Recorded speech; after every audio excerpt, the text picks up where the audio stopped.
You're listening to the Full Court Press with your host, Drew Duncan. Don't you dare touch that dial.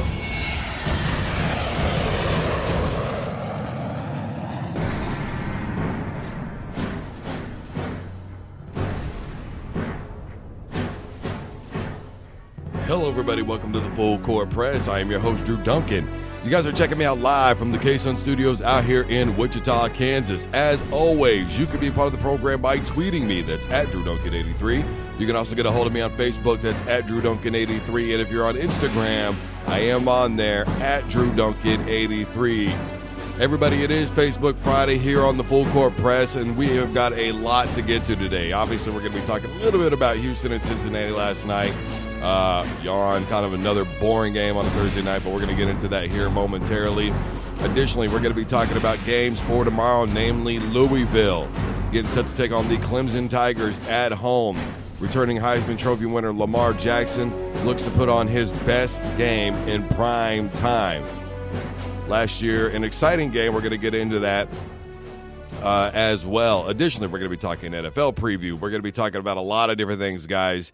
So make sure and get your comments in at DrewDuncan83 on Instagram, Facebook, and Twitter. You know, when I'm thinking about the football game last night, number one, here's the first thing that comes to mind to me. I don't know about you guys, but I think it's just getting harder and harder to keep up with the Thursday night NFL schedule. They're just making it too complicated. Yeah, everybody talks about Thursday night ratings and where they're at and this and that and the third. And, yeah, there's a lot of bad games like what we had last night. But you also have to consider, don't you think the NFL is destroying themselves by making it more and more complicated in order to be able to enjoy a game of football? A couple years ago, instead of just doing it exclusively on the NFL Network and then, of course, hearing it broadcast on whatever radio station you may want to listen to, what they started doing was, okay, we're going to put it on CBS for a little while, and then it'll be the first 8 games of the year, and then the last 8 games of the year, it'll be exclusively on the NFL Network. Then they switched it over to NBC and CBS, and it was the first 8 games of the year, and they also did it on Twitter, and then next 8 games are all on the NFL Network. Now they've sold it over to Amazon, who bought it out for $50 million to live stream the games there. And then, of course, the games are on the NFL Network. And Game 1 this season was on national television for everybody on NBC. Here's the problem. They're doing it for like 10 games this year, and they're not doing it until week 4 with the live stream on Amazon. And you have to have an Amazon Prime account in order to be able to stream the games live. And they're not doing it until week 4 when the Green Bay Packers play the Chicago Bears. The NFL is destroying itself from within.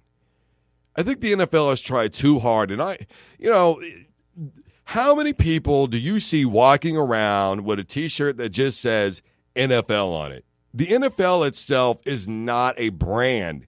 They've tried to, but it's just not a brand. The Jacksonville Jaguars are a brand. The Denver Broncos, they are a brand. Those are brands. The Dallas Cowboys, the Philadelphia Eagles. You get what I'm saying here. The teams within the NFL are what make the NFL, and those are the brands. NFL is just working as an umbrella, basically, to kind of shield what all these other teams do because they predominantly work independently within the NFL as it is anyways. So why does the NFL feel the need to make it this complicated? It shouldn't be that hard because I wanted to stream the game last night. But instead, what happens? You have to go to a bar or you have to have NFL Network. How do you have to have NFL Network? Well, you got to have DirecTV, and you have to have the package, which they give for free, but you have to buy DirecTV and you have to do certain things in order to be able to obtain the package. It's nonsense. Football is supposed to be enjoyed by the masses. And the more you dictate how many people can actually enjoy the game, and it's only this certain amount of weeks, and it's only these games, I mean, it's just like you can't keep up with it. How are you supposed to keep up when and where the game is on? Especially when it's Thursday night. On Sundays, we know what it is. It's going to be syndicated through your local station, whatever state you're in, right, or whatever city you're in. Or it's going to be on Fox or CBS, and then the Sunday night game is on ABC, and then the Monday night game is on ESPN. Pretty simple. We know where to find those games. But for Thursday nights, where the hell do you look? And you're constantly having to play guessing games as to how you can watch your football team play. And what does Roger Goodell always do? He gets on a podium and he goes, hey, we're committed to making it accessible to everybody. No, you're not. You're selling it to the highest bidder, bro. Okay? And this is why people are having a harder and harder time with the NFL. And I believe that this is why college football is growing and growing in its attendance. People say the ratings are down, but the attendance is growing in college football. This is probably the first season where I haven't heard an announcer get on and say a record-breaking attendance in years. Everybody's trying to dip their hand in the pot that is the NFL, but only so many hands can reach in there and come out with the amount of money that you really want to see. The coins run out after a little while. You know what I'm saying? You want that pot of gold. You reach in, you grab a couple coins, you find out that you can reach in and grab some more coins, and eventually you can't reach in anymore because there's too many hands in there, and so everybody's fighting and scraping just to get a coin. It's a billion-dollar-a-year business, and Amazon was willing to spend a reported amount of $50 million just so that way they could stream 10 games. 10 games. It just doesn't make any damn sense to me. If you're going to do this Thursday night thing, you need to figure out exactly what you're going to do, how you're going to do it. Stop selling to the highest bidder. Either just make it exclusively on the NFL Network or make it accessible for everybody. And I know the NFL Network feels that they have to have a football game because they are the NFL Network, but let's keep it real. I don't think anybody watches that thing outside of football games that are on there. Do you watch the NFL Network to get news and analysis on your favorite team?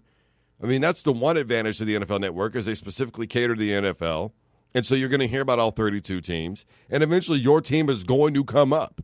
So there is a positive side to it. But I think that the NFL Network needs to find an exclusive deal where they broadcast through a company that's on a local station that everybody can enjoy, and that be it, right out of contract, that's good for X amount of years, it's ironclad, nobody can touch it, and that's all there is to it.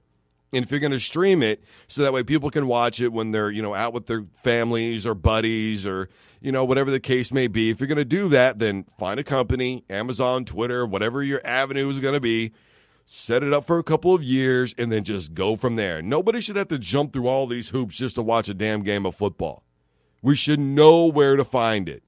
And I shouldn't have to buy certain packages from certain cable companies or satellite companies or whomever just to be able to watch a game of football. I should never have to do that. I think NFL Sunday Ticket is a good thing, but the NFL is doing some other things that are just atrocious to me. It shouldn't be this complicated. It shouldn't be this all over the place. It shouldn't be this jumpy. It shouldn't be just this amount of games. If you're going to make it accessible for everybody, if that's what you're saying that you're doing, then just do it. And NFL games have been bad. A lot of them have either been blowouts or teams that you don't care about. And I get that. But there have been some great games, too. I think about the Denver Broncos playing the Kansas City Chiefs on a Thursday night during Peyton Manning's last season there. That was a hell of a football game to watch. Obviously, I think about the Chiefs-Patriots game. That was actually a very good game to watch for the better part of 3.5 quarters. Kansas City didn't pull away until later in that football game. And last night was a snoozer. Houston and Cincinnati was a snoozer, and I think we all knew that it was going to be that. 8 quarters, no touchdowns, Cincinnati Bengals. The defense played good, but they also played against a rookie quarterback. And it really, at the end of the day, only took a couple of plays to beat you and one really big play by DeShaun Watson, who, by the way, if he was playing against a defense that was as legit as a lot of people think that it is, the way that he ran with that football, carrying it like it was an antique vase or something, up until he got way up into like the third level of the defense, that thing would have been stripped. If he'd have played against the Ravens if he'd have been playing against the Broncos, if he'd have been playing against the Chiefs, not only may he not have even made it that far, that ball's coming out, bro. And I'm not trying to be salty. I'm just calling an ace and ace, a spade a spade. Yeah, it was a hell of a play, and it ultimately decided the football game. But there were a lot of other things that decided the football game too, like play calling inside the 20-yard line, turnovers, the inability to protect your quarterback. A lot of those things decided the football game last night as well. 13-9 was the final score, and it was boring. It wasn't an entertaining game to watch by any stretch of the imagination. But did we really think that it was going to be? We all know about J.J. Watt and what his capabilities are on defense, and even now sometimes on offense. We all know about DeShaun Watson and his ability to run the football, to make quick decisions, and the arm strength. We know about those things. And last night, or yesterday morning, I should say, when I discussed this game, I flat out was like, look, if Cincinnati loses, I'm calling it a 5-win season for the Bengals. How do you not beat a team that has 21 players out, guys that are still holding out for contracts on the offensive line, a depleted wide receiving core, a rookie quarterback?